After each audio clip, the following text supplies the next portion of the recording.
Olá, queridas irmãs, queridos irmãos, que a paz do Mestre Jesus possa envolver a todos vocês com muito carinho, com muita luz e com muito amor. Este é o quadro Momento do Evangelho no canal do Lar Ismael no YouTube.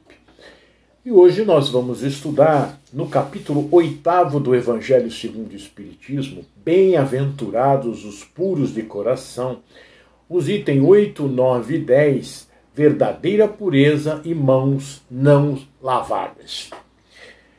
Então os escribas e fariseus que tinham vindo de Jerusalém se aproximaram de Jesus, dizendo: por que vossos discípulos violam a tradição dos antigos? Eles não lavam as mãos ao se alimentar. Mas Jesus lhes respondeu: porque vós mesmos transgredis o mandamento de Deus pela vossa tradição.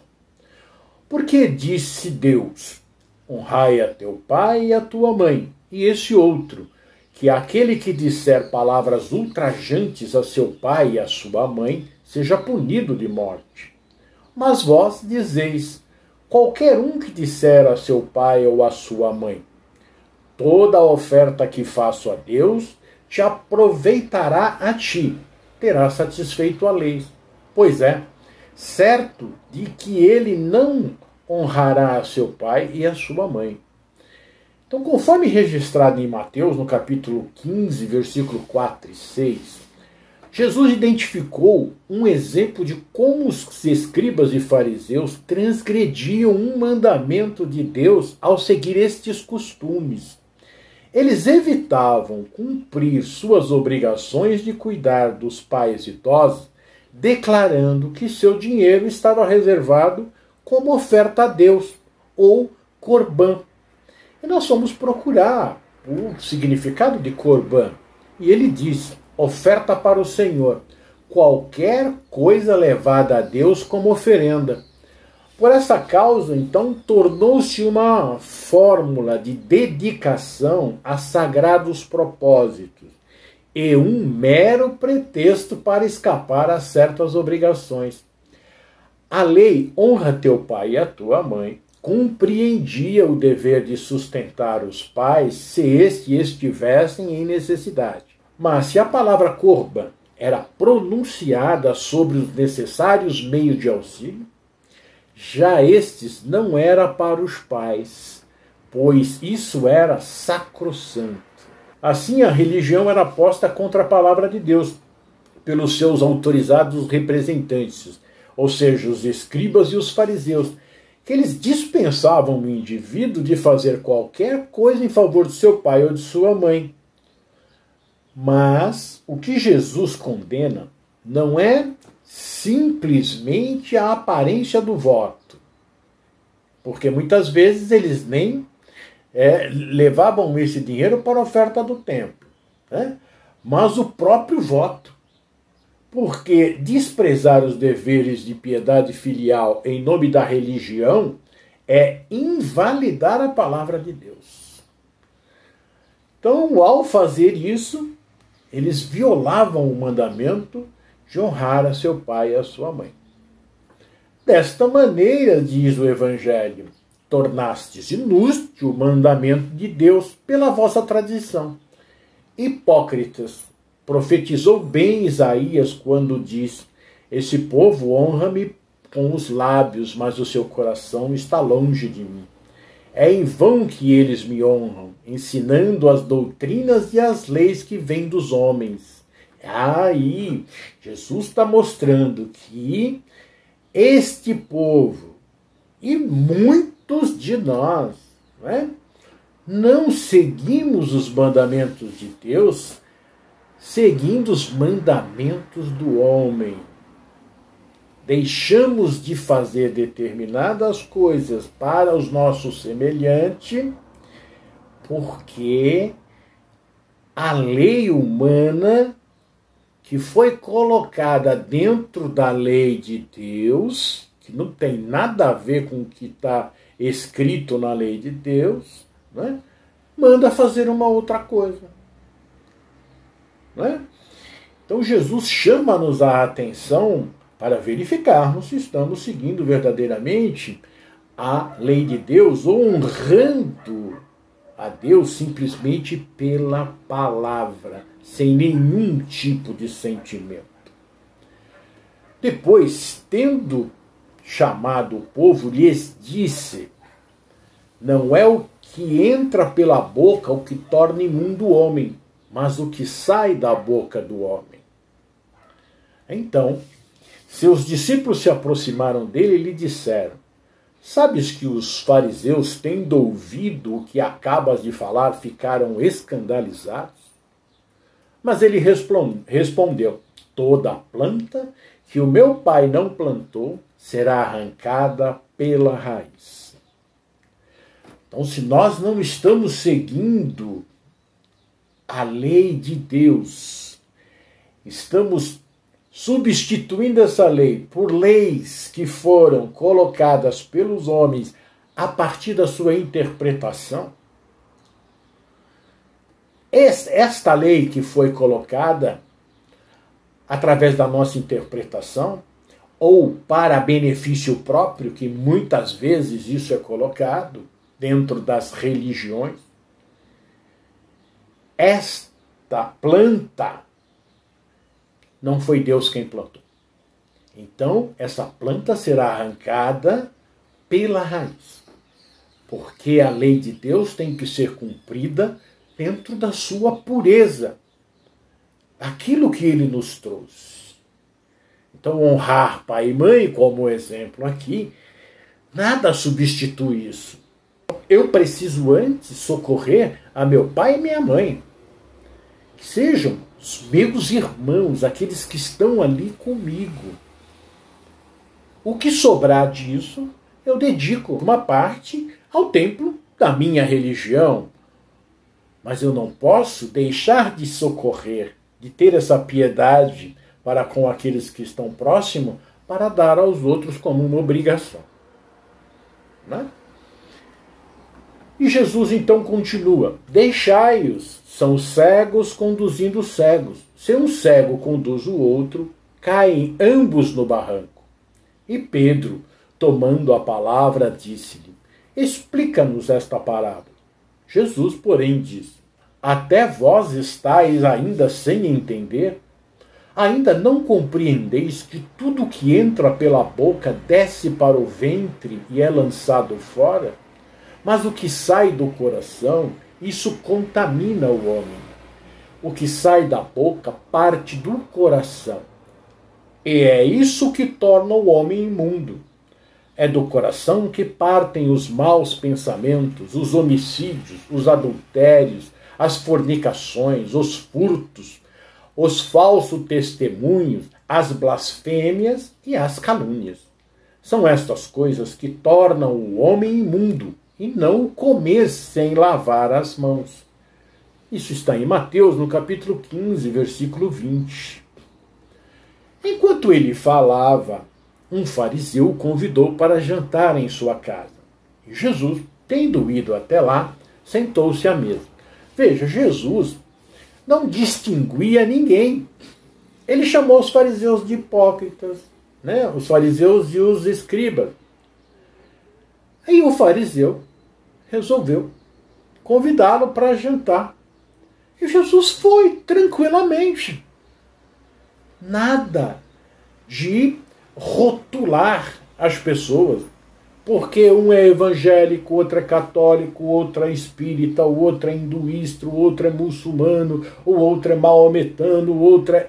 Olha, não importa.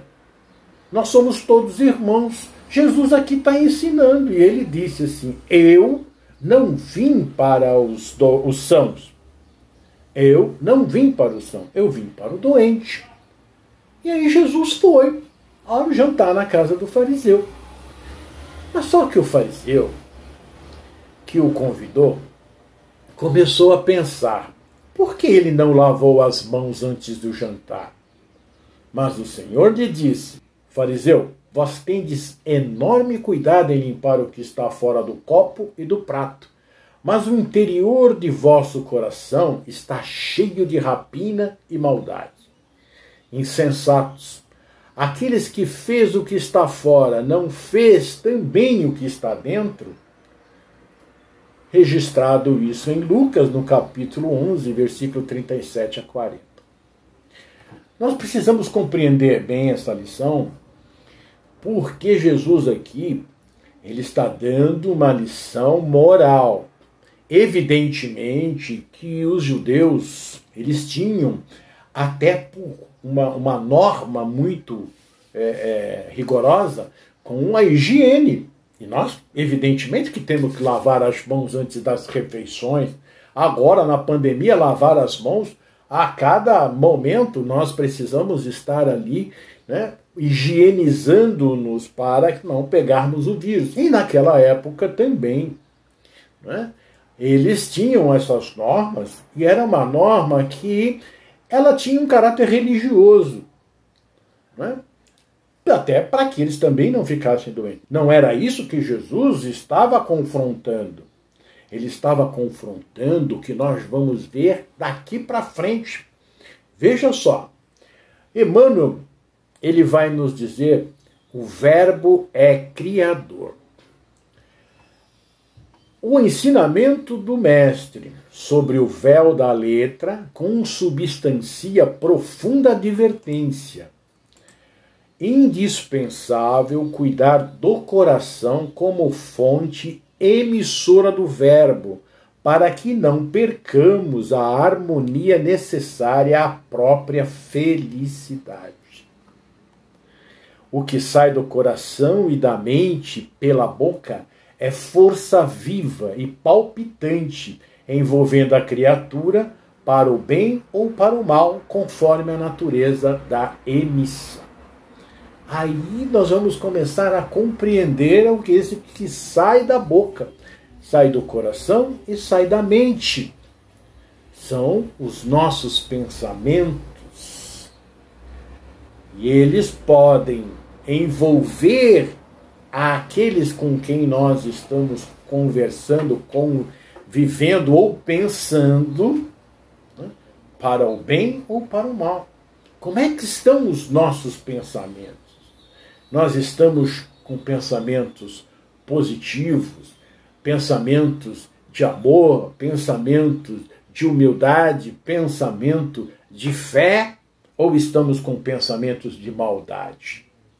Porque Jesus disse lá que saía os homicídios, adultérios, todos os tipos de coisas ruins, desagradáveis da nossa mente e do nosso coração. Então, Emmanuel está dizendo, tomamos muito cuidado, que o verbo é criador. Aquilo que eu falo, eu crio. Mas antes de eu falar, eu já criei mentalmente. Então vamos continuar aqui. Em um estudo, a União Espírita Mineira traz um tema chamado o pensamento. Nós retiramos alguns pensamentos para meditarmos. Todas as obras humanas constituem a resultante do pensamento das criaturas. Olha que coisa muito interessante que nós precisamos pensar. Todas as obras humanas, tudo que nós fazemos é resultado dos nossos pensamentos. O mal e o bem, o feio e o belo, viveram, antes de tudo, na fonte mental que os produziu. A mente é o manancial vivo de energias criadoras e o pensamento é a substância mensurável que dá forma a tudo o que idealizamos. Olha que coisa que nós precisamos pensar.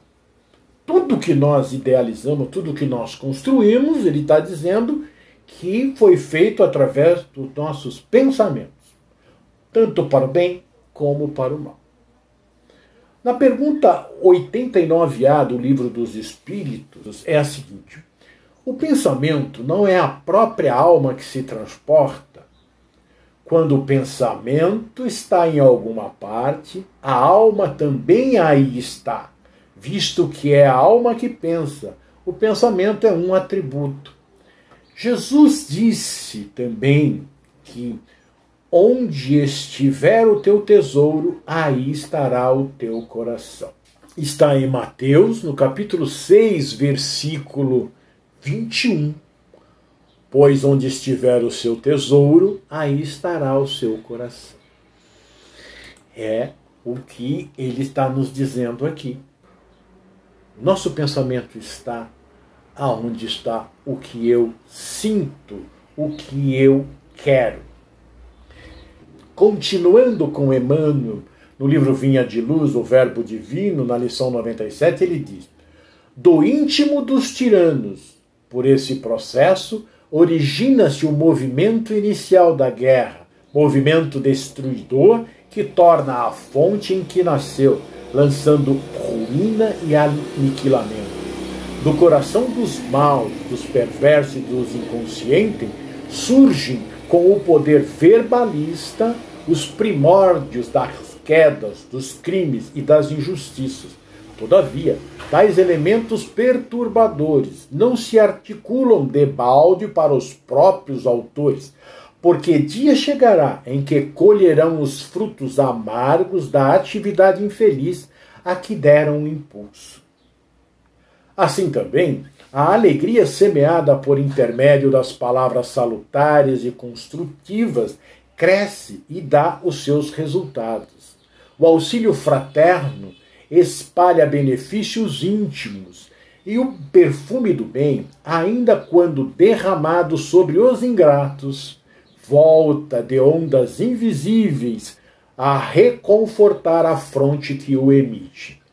Ato de bondade é invariável força benéfica em derredor de quem o mobiliza. Pensar é criar. Vejam que coisa muito importante e profunda nos diz Emmanuel aqui. As guerras, as coisas ruins, elas são idealizadas nas mentes que são inferiores, nas mentes que pensam no crime, que querem tudo para si mesmo, nas mentes egoístas. Mas tudo isso, um dia, ele volta para aquele que criou esses pensamentos e idealizou tudo aquilo que pensou. Mas que a fonte do bem, aquele que pensa no bem, no amor, na caridade, ele também cria, e cria com uma capacidade muito maior, mais leve, mais bonita, levantando aqueles que estavam caídos. E também recebem o carinho, o amor, porque foi isso o que eles pensaram, foi isso que eles criaram, foi isso que eles fizeram. Então, pensar é criar. Como estamos nós com os nossos pensamentos? O que estamos criando? Pensamento é força viva. E ainda, no Evangelho de Jesus, encontramos a melhor forma para renovar os nossos pensamentos. Olha que coisa maravilhosa! E na exemplificação cristã, exercitaremos a nossa mente no bem, fonte de progresso e porta de libertação para o nosso espírito. Dentro do Evangelho nós vamos ter tudo o que nós necessitamos para pensarmos e trabalharmos no bem. E ele ainda diz, precisamos estar em permanente comunhão com Deus, através do pensamento, a fim de que brilhe em nossa alma a luz do amor, da fé e da fraternidade. Para manter o nosso equilíbrio espiritual, evitando assim atitudes de consequências infelizes, devemos vigiar constantemente o nosso pensamento, uma vez que ele é materialização dos nossos desejos e que se faz perceptível aos desencarnados no plano espiritual. E vejam, o pensamento é energia criadora. Quando pensamos em algo, nós criamos. E Joana de Ângeles, no livro Vida Feliz, em um trecho ela vai dizer o seguinte: sendo o pensamento energia criadora, quando pensamos, estamos criando algo. Seja uma situação que vibracionalmente se torna possível, ou uma imagem mental. Vai de encontro ao que nós vimos aqui mais em cima, que os nossos pensamentos são perceptíveis no plano espiritual, porque nós estamos criando uma imagem mental. E ela continua: somos responsáveis pelo que criamos e por isso devemos estar atentos ao que estamos pensando. Veja bem quanto é importante esse pensamento, porque Jesus disse que a boca fala daquilo que está cheio no nosso coração, a nossa mente. Não é? E no item 10 nós vamos ver por que estava acontecendo. Ele diz assim: os judeus haviam negligenciado os verdadeiros mandamentos de Deus, ligando-se à prática das leis estabelecidas pelos homens, e que os rígidos observadores faziam caso de consciência. Então o que a gente vê aqui? Que os judeus, eles faziam caso de consciência, ficavam com a consciência pesada se não seguisse aqueles mandamentos que foram estabelecidos pelos homens e foram colocados como leis divinas. E que Jesus disse que serão arrancados pela raiz, porque não foi o Pai que plantou. Vejam que manipulação foi feita em cima da lei de Deus. As consciências ficavam pesadas, muitos seguiam, porque se não seguissem estariam violando a lei de Deus, o que não era verdade, porque era um mandamento criado pelo homem dentro de um mandamento divino. E pior, para ter benefício próprio. Então Jesus chamava a atenção dos judeus para que verificassem o que era realmente de Deus dentro daquela lei. Será que hoje nós seguimos uma lei correta? Será que nós não estamos seguindo algumas normas, algumas leis que o homem colocou, dizendo que é divina, ou misturou junto com a lei divina? Precisamos nos libertar destas armadilhas, procurando conhecer verdadeiramente o que está no nosso Evangelho. E continuando, ele diz: o fundo tão simples tinha desaparecido sobre a complicação da forma. Olha só que frase bela e profunda. Os ensinamentos divinos, o fundo deles, a essência é simples. Mas ele tinha se desaparecido por quê? Porque o homem criou normas dentro dos mandamentos divinos. Que complicou tudo. Ficou uma coisa, uma construção toda complicada. Toda cheia de normas para me seguir, porque se eu não seguir, eu vou para o inferno. E analisem bem: céu, purgatório e inferno. Será que um Pai de amor, aquele que nos criou, vai nos colocar num lugar para ficarmos adorando a Ele, sem fazer nada? Ou vai nos deixar queimar em um fogo eternamente? Será que o homem não colocou o seu dedo ali? Vamos estudar, vamos pesquisar, vamos atrás, vamos purificar o nosso ser com os verdadeiros mandamentos da lei de Deus. Muito bem. Como estavam mais preocupados em observar os atos exteriores do que em se modificar moralmente, em lavar as mãos mais do que limpar seu coração, os homens enganaram-se a si mesmos, acreditando-se quites com a justiça de Deus por se conformarem com suas práticas, e continuavam como era, sem se modificar, pois lhe ensinavam que Deus nada lhes cobraria. E isso, até hoje, nós temos em nosso mundo. Nós cumprimos determinados rituais, não melhoramos nossos pensamentos. Com isso, não melhoramos os nossos procedimentos e vamos sendo perdoados por Deus, achando que está tudo bem. Porque foi isso que me foi ensinado. E é isso que eu sigo. Eu não procuro me aprofundar. Eu não procuro estudar, verificar, mas quem eu sou? De onde venho? O que estou fazendo aqui? Por que sofro? Por que o outro não sofre? Por que uns têm tantos, outros têm nada? Para onde eu vou depois daqui? Dormir eternamente, acordar com o meu corpo? Mas o meu corpo, ele se dissolveu. Não tem mais nada do meu corpo. Como é que eu vou levantar um dia que ninguém sabe? Não é? E aí, se eu fiz atos bons, eu vou para o céu adorar a Deus. Se não, eu vou para o inferno.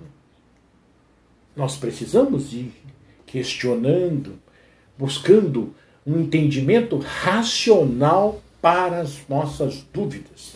E a doutrina espírita traz esse esclarecimento racional e provado hoje pela ciência. E ele continua. Eis porque o profeta dizia: é em vão que esse povo me honra com os lábios, ensinando máximas e mandamentos dos homens. Assim foi com a doutrina moral do Cristo, que acabou sendo colocada em segundo plano, o que fez assim que muitos cristãos, a exemplo dos antigos judeus, acreditassem que a sua salvação estaria assegurada pelas práticas exteriores do que pela da moral.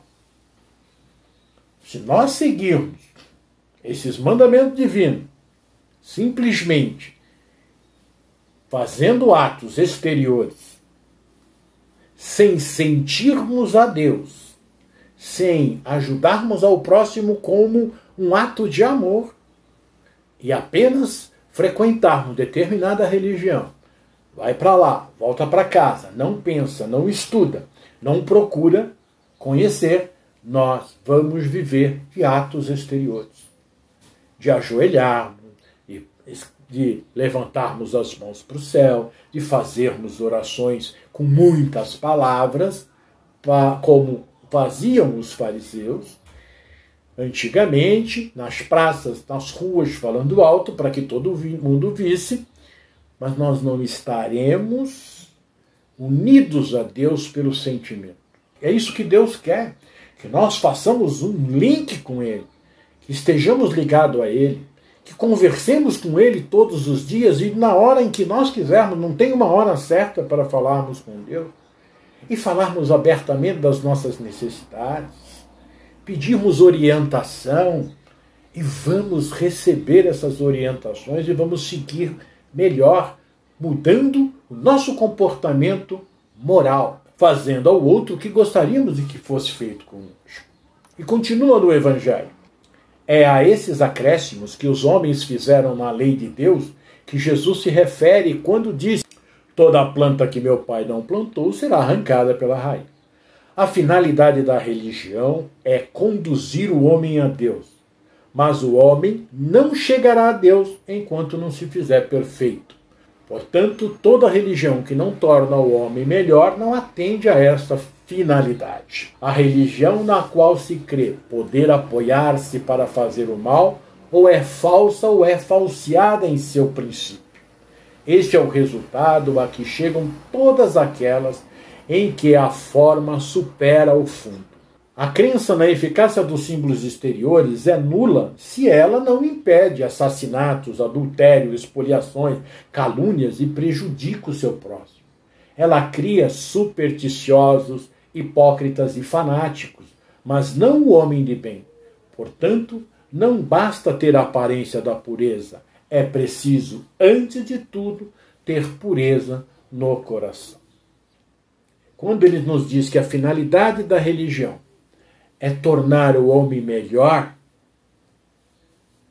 esta é a sua função.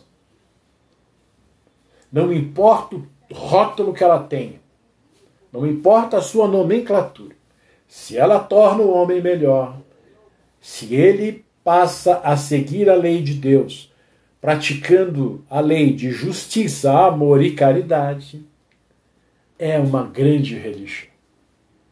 O Espiritismo não vem buscar tirar ninguém da sua religião. O que ele está buscando é que nós, em nossa religião, possamos compreender o nosso papel enquanto espíritos encarnados aqui na Terra. Praticar a lei de amor. Seguir, cumprindo rigorosamente o mandamento de Jesus. Amar a Deus sobre todas as coisas e ao próximo como a ti mesmo. Para esse nosso estudo, nós utilizamos um artigo da União Espírita Mineira, que é O Pensamento, Ideias Básicas. Também o livro Vinha de Luz, de Emmanuel, na lição número 97, O Verbo é Criador. Uma parte do texto de Joana de Ângelo, no seu livro Vida Feliz. E também do Espiritismo da Alma, O Poder do Pensamento, Energia Criadora. Então, queridos irmãos, que os nossos pensamentos sejam pensamentos de luz, paz e amor para todas as criaturas. Que possamos ser mais otimistas, mais perseverantes, acreditando em Deus e buscando fazer o melhor para o nosso próximo. Que Jesus abençoe a cada um, hoje e sempre.